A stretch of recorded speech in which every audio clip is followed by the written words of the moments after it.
Welcome. Hey. Hey, welcome to this month's Writing Room episode. I'm Barbara Tanner-Wallace, and I'm here with my ledge buddy, Donna Jones Alward. And today we're going to talk about sagging middles. Yes, we are. But first, how you doing, Dee? Well, there. I was having an issue because my screen suddenly unsplit. So I'm well. I'm doing a lot in the garden when it finally decides to stop raining, because we're getting into harvest stuff. So I have more. There you go. Like every snack now is cucumbers. So I'm still researching my Titanic book, and I'm writing the final book in my Jewel Cove contemporary romance series. So that's what I'm up to. How about you? I'm working on the third Sadie McIntyre mystery, which hopefully it's a novella, so hopefully that'll make an appearance soon. And Sadie's so fun. And kind of just waiting on editors to get back to me on some things. You know, the waiting game. And waiting on a grandbaby to make an appearance. Yeah, and I mean, not that I don't want you to hear about your book, but I think that you're probably going to hear baby news before editor news. But I could be wrong. Because since we're at the point now where it's hours versus days. So yeah. Yeah. But you never know, right? If there's anything we've learned about publishing, it's that it's unpredictable. That is true. So yeah, it's like babies. So. Just like babies. And you know what? As much as you want them to show up, they show up when they're ready, just like that email from your editor. That's it. A watch baby never comes. A watch email never comes. There you go. So sagging middles. Sagging middles. There isn't a writer alive who does not know what that term means. But in case you don't, it is that space between Act 1 and Act 3 where the book kind of falls apart. It loses its tension, or the story bogs down, and the reader's going to lose interest. This is where the writing gets challenging. And it's also where a lot of beginning writers quit, because they're suddenly stuck. So what we're going to try to do today is give you a few tips that prevent you from giving up and throwing it out and going back and writing another 3 chapters that you get stuck on. Right. So there are several reasons why your middle might fall apart. And so I'm going to give you just a few of them, and then we're going to kind of break them down. So number 1, you might have taken a wrong turn with the plot, and you find that you've written yourself into a corner. Or number 2, you've got unnecessary scenes. And what I mean by that is that you've thrown in some stuff as filler. And we're gonna explain filler a little bit more as we go along. Yeah. In the same vein, your scenes might be the wrong length, which slows down the pacing. It could be that your character's goals aren't strong enough to sustain the story. We've all been there. Or you lack tension or suspense, and so everything feels a little bit flat.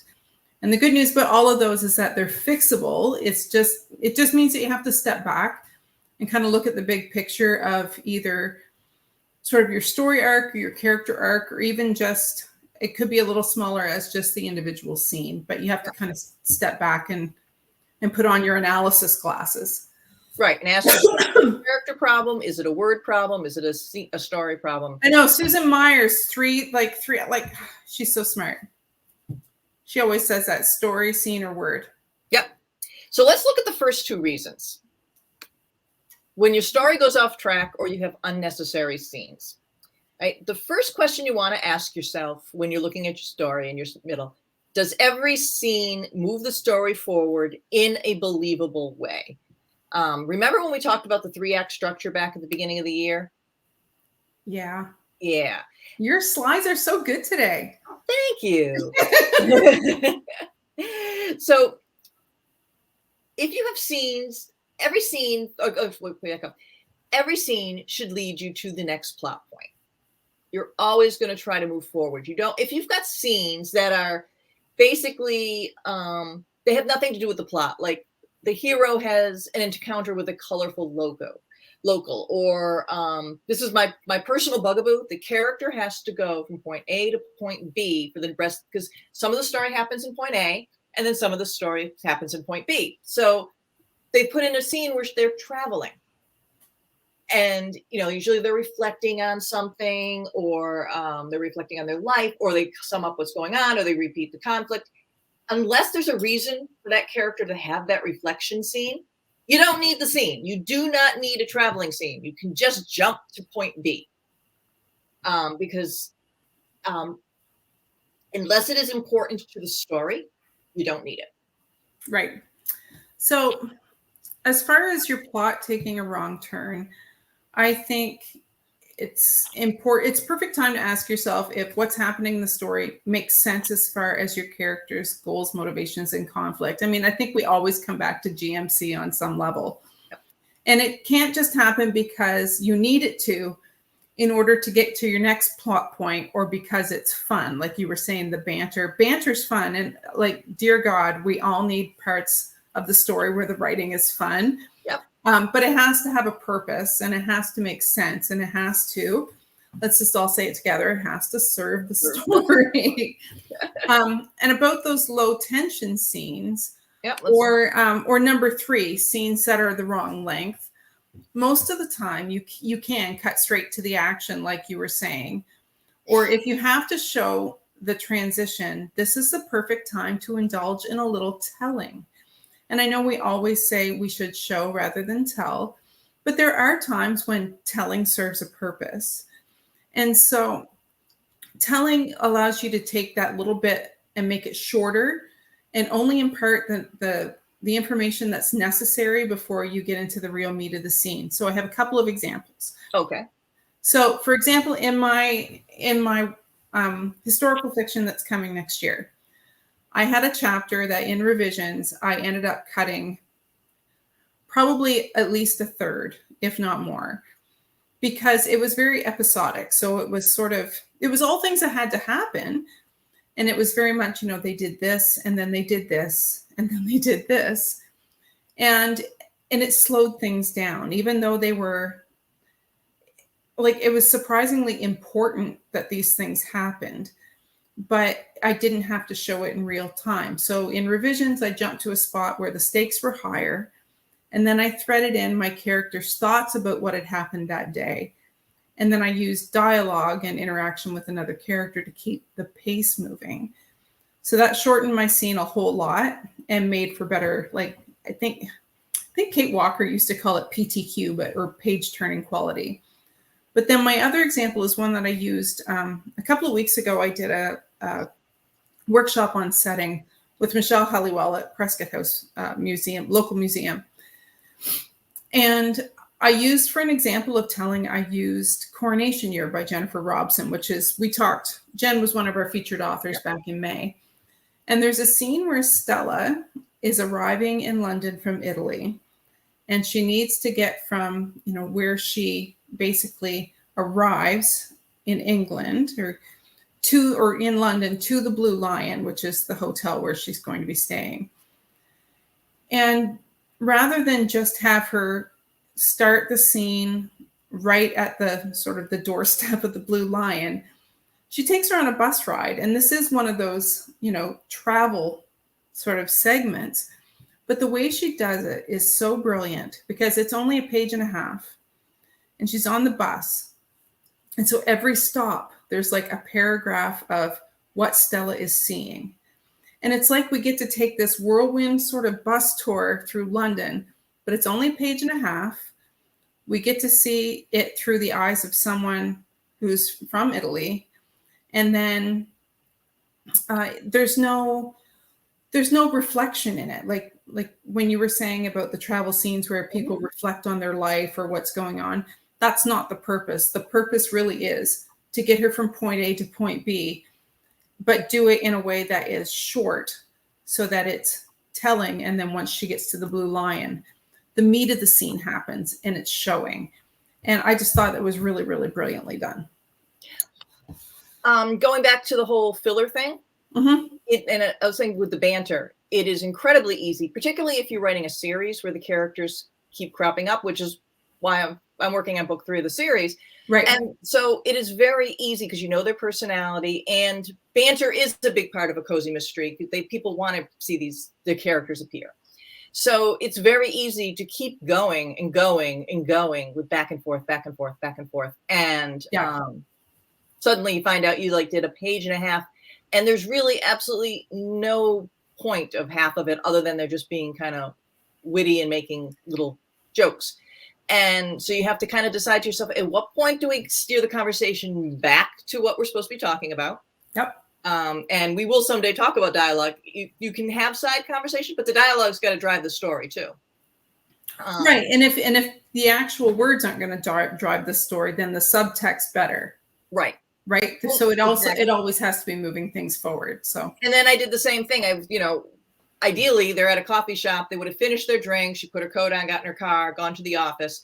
And I did have her going to the office. And then I realized if she's there, she has to talk to this character who then we have to know about her relationship because she does know the victim. And then suddenly I'm making 3 scenes that really won't apply to the book because she has no point in the book. So it suddenly became, we wrapped up, and after a quick stop at the office, I went to the bank for the closing. Right. And that's because really that's all you need is to know that she's going to be at the bank, coming out of the bank to run into the next person she needs to talk to. And it's really about what, now you might need to know that, but what the reader needs to know is different. And that's what keeps your pace going. Right. Exactly. So we have the other 2 reasons, which are a weak goal, motivation, or conflict, or a lack of tension and suspense. So we've all read books where it seems like the character repeats the same worry over and over, and it feels very repetitive, and like the growth arc is like flat and then fixed, and that's not how it works. And nor do we want contrivances. So you mentioned to me before, like we have this rule in romance, because you and I both come from romance land, that if the conflict can be solved with a conversation, or if, like over a cup of tea, then it's not really a conflict. So if you continually find yourself relying on coincidences or missed connections, so things like they just happen to see something, a character happens to see something and they misconstrue it, or, these 2 characters just missed each other, or whatever, or they get interrupted all the time, so nothing's resolved and they just repeat the same thing over and over. Right.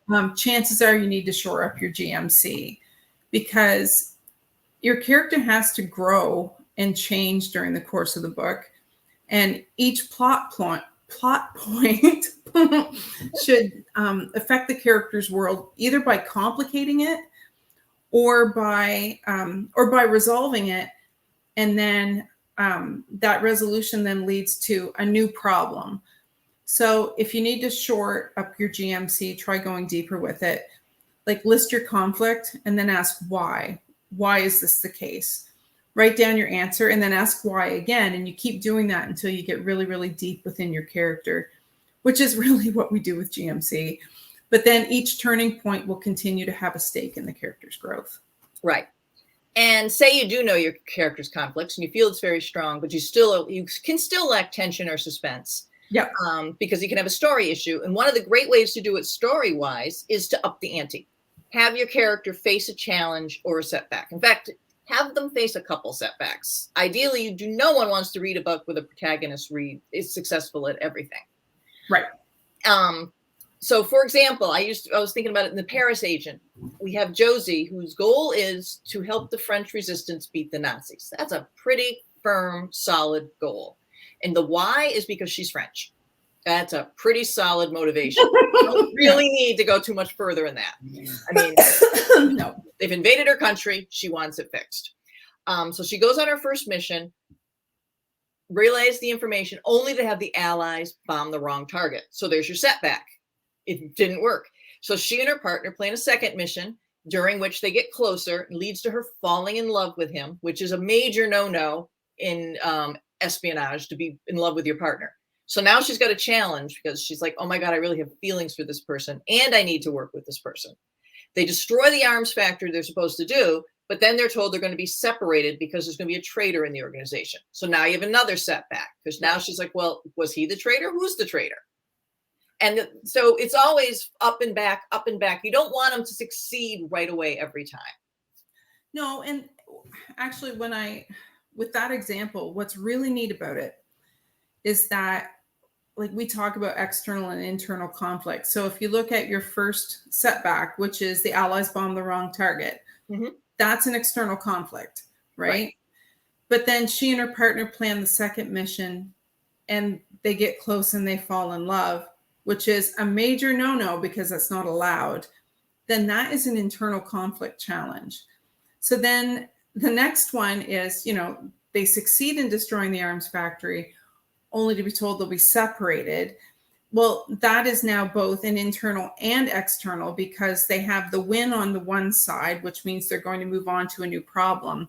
But then they also have the challenge to the internal conflict because they're going to be separated and they don't know who to trust.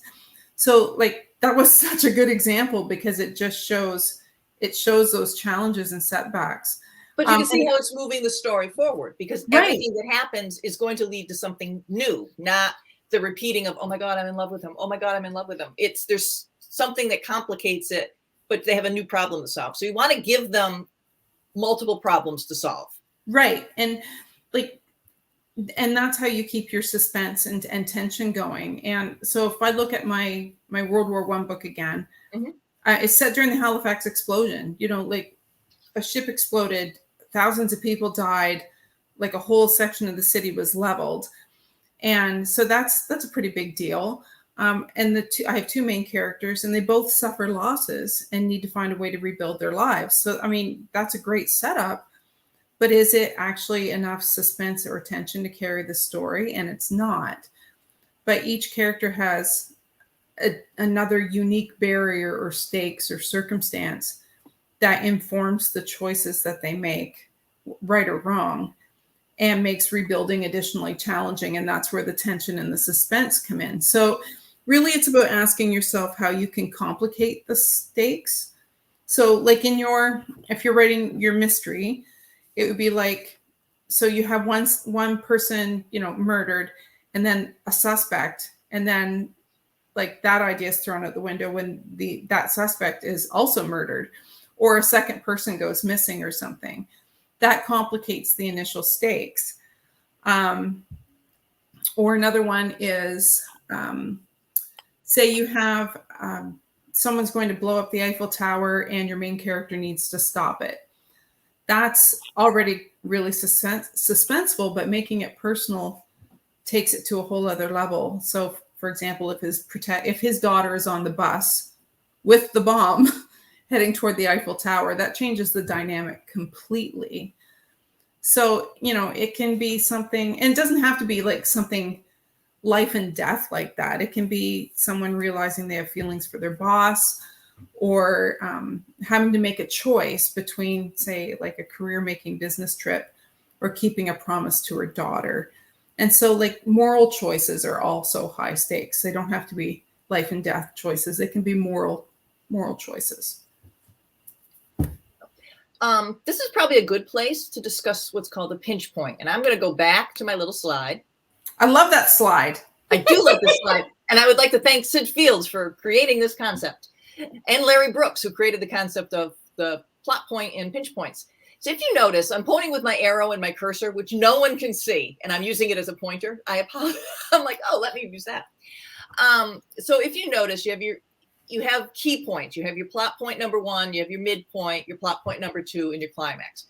So in between your plot point and your midpoint, for example, right smack in the middle should be another little turning point, a pinch point. I like to call them mini turning points, but what they are is scenes that fall between the major plot points and they pinch or contract the character's goal. That's what Larry Brooks called them. So for example, and it's a great way to build tension, by the way, because so for example, you go with your person trying to stop the bomber in the Eiffel Tower.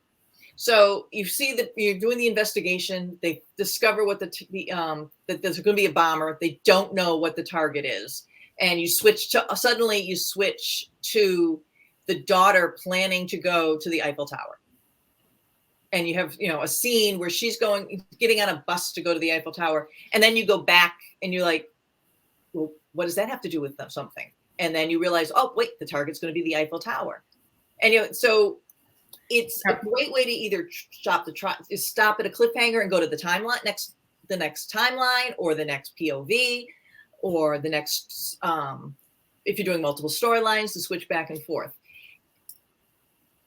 Yeah. And it's, ending your scenes or chapters on those hooks, or, moving to another point of view timeline. I think that's a really great trick to keep your pace moving, because sometimes if I'm in a point of view for too long, I'll start to get bored with it, and I'll be like, okay, this would be a really good time to switch into my other, like if I'm running with my historical, I run 2 separate stories and then they kind of converge together in the last part of the book.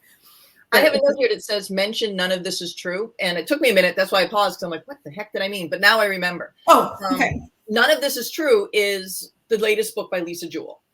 And what's masterful about this is she has her story going along with your regular turning points. There's 2 points of view. It's about these 2 women doing a podcast. And then as she hits her pinch point, it jumps ahead 2 years. And it's a different podcast discussing those women. Oh. And it's beautiful, because now you're like, well, what's going to happen? And it's some person that's not even in the book talking about it. And then you go back to the 2 women. But she drops those in at little major pinch points in between turning points, which has you wondering what's going on, that 2 years in the future, they're doing a podcast about the people doing the podcast on the real timeline. That's a really cool concept. And I thought it was a brilliant way of using pinch points. Yeah. I think you're right. Yeah. And it's why Lisa Jewell's a #1 New York Times bestseller. So, yes. Yeah. Yes. Okay. So I know you had you were thinking that sometimes when you're a pantser, it's a little bit different to look at this. Yeah. I was wondering how you do it like that. Yeah, because I am a pantser. At least I am more so with romance than historical, just out of necessity. But I'm very much an intuitive writer. And so I actually have a few tips that should keep your story moving a little bit, so that your middle doesn't sag. And they're more like hacks. Like if I really get stuck, it's like, okay. I should have done a visual for it. Donna's hacks for preventing a sagging middle, whether you're a pantser or a plotter. Cut out the dairy, cut out the gluten. No, sorry. Clearly I don't follow that advice. No, I have a couple things where if I really get stuck, it's like, okay, so what trick can I pull out of my magic hat to see if this will help? So the first one is to change the point of view in the scene, if that's possible. So I couldn't do this with my historical because the characters aren't together much until the end of the book, and I only have the 2 POVs. But in my romances, if you have a hero and a heroine, if I have them together in a scene and I'm writing it from her point of view and it's feeling flat, sometimes I might just flip it and rewrite it from his point of view. And all of a sudden it opens up. And so we always say, write your scene from the character that has the most at stake. But sometimes when you flip it, you realize that the other person actually has a lot at stake that you weren't considering. So it's just something to try. Another thing is to move the scene to a different setting. Mm-hmm. Because I know you and Shirley talked about setting on last month's writing room, but a setting can create its own tension and its own mood, which can really affect your scene profoundly. So sometimes that can really affect your pace. So imagine you have 2 resistance fighters and they're having a conversation about the danger of being caught as spies. And they're doing this in the safety of a kitchen. And then imagine taking that same scene and putting it under a bridge at nightfall, trying to evade who's following you. So adding movement to that scene can help a lot. And then the third one also, just so you know, you added an extra component right there then as well. You gave it another layer of of suspense with now someone's following you versus in the kitchen having that conversation. Right. So it's a place of safety rather a place of suspense, right? So you can bring that in. A place where there's risk, and then suddenly it's heightened. Right. And then the third one is revealing crucial plot points. And this is going to go back to our filler. So a lot of times we know what we want to happen in the book. Even pantsers quite often have an idea of like some major scenes or where certain things are going to fall on the arc. So we don't want to reveal something too early, but then when we try to hold back, like say I think something is going to be a mid-story turning point or, 2/3 of the way through the book, and I'm only 1/3 of the way through, and I realize that that's actually coming next, but I don't want it to come next. So I think up of a bunch of stuff to write in between to get me there. Chances are that's going to be filler. And a lot of times it's better to actually move that scene forward and have the turning point happen earlier. And then it gives you the opportunity to actually go deeper into your story, realize that turning point isn't sort of the pinnacle. It's actually just another stop on like the roadmap. And then, then you realize, no, wait, there's something else even more important. And then there's something else even more important. And so I think that's why I'm a pantser and not a plotter, is that I don't want to be too rigid with an outline. Mm-hmm. So if something feels like it should be earlier, then I try to listen to that. And I have to say, every time I've done that and not waited, because how many times answer if you've ever done this, but you've been to a place and you're writing a scene, you think, oh, if I could just get to this point, the story would pick up. Yep. That's a good sign. It should be at that point. Yeah. Right. That's a good sign that you actually should just be there and not be trying to work your way toward it, kind of thing.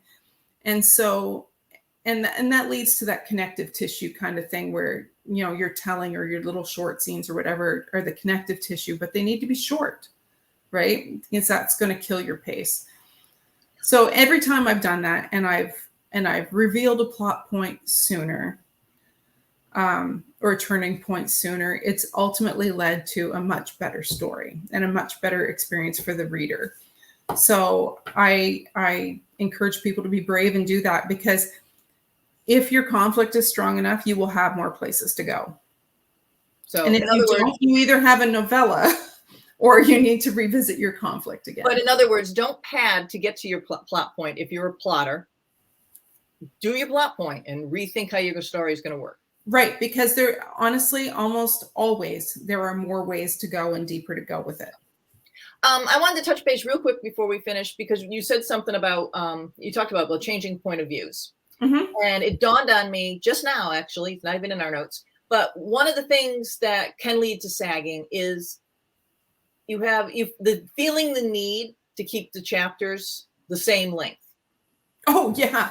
So you could be in antagonists or protagonist A's point of view, and if you run out of things to say, end the chapter and jump to the next chapter with the next point of view. There is no rule that says that you can't have a 4-page chapter if that's what serves the story. Or a 2-page chapter, or just use a scene break if you don't want to do a full chapter break, right? Right. But if you're changing points of view and if you're doing something where you have each chapter is a different person or a different timeline, just do a different. Go ahead. Do it. I agree with you. Length. And that's another way to keep your pacing going. Don't feel you have to fill to make a page length and keep things a certain way. Or a certain number of words per chapter. Right. Yeah. So 100% agree with you. So hopefully we gave you a few tips. Donna shared her hacks. I'll have to throw them in the show notes too. That'll help. We'll throw them in there. We really appreciate you tuning in. Next month, I think we are doing, I'm looking real quick. September 12th. Yep. Have you got your book there? Dialogue. We talked about dialogue. Next month, we're doing dialogue. So, and we are doing 3 Words to Say Goodbye by Hazel Gaynor and Heather Webb. We're going to be discussing that on September 12th.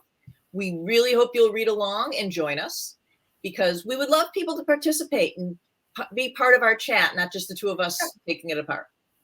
Yeah, even if you miss the broadcast and you tune in after, just put comments in because we'll always come back in and address and chat in the comments. Exactly. Right. All right. So and go ahead. I was going to say, if you like what you saw, please like and subscribe on YouTube. Yep, we're at Step Into the Storybooks there, and our community on Facebook is facebook.com/groups/Step Into the Story. So thank you for watching. We will see you in a couple of weeks on September 12th to talk about 3 ways to say goodbye. Perfect. Have a good week, everybody.